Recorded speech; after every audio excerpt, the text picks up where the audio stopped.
राधे राधे जी। आइए आज हम पढ़ते हैं श्रीमद् भगवद गीता अध्याय 4 का दूसरा श्लोक।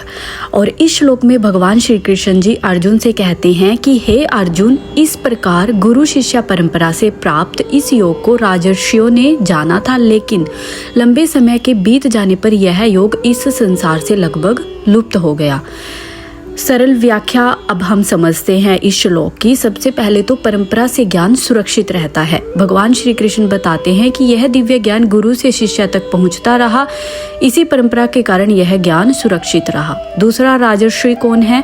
राजर्षि वे राजा थे जो केवल राज्य ही नहीं चलाते थे बल्कि आत्मज्ञान और धर्म में भी स्थित थे। वे शासन और आध्यात्मिकता दोनों में श्रेष्ठ थे। नंबर 3 जो पॉइंट है इस श्लोक में, वो ज्ञान कैसे लुप्त हो जाता है।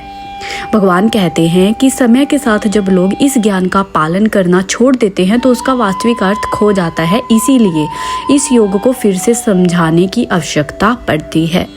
इस श्लोक का भावार्थ क्या है? सबसे पहले आध्यात्मिक ज्ञान परंपरा से जीवित रहता है। दूसरा, केवल सुनना नहीं, उसका पालन करना भी आवश्यक है। और तीसरा, जब धर्म और ज्ञान का आचरण कम हो जाता है तब उसका वास्तविक स्वरूप धीरे धीरे लुप्त होने लगता है। अगर आपको यह श्लोक समझ आए तो कमेंट्स में लिखें।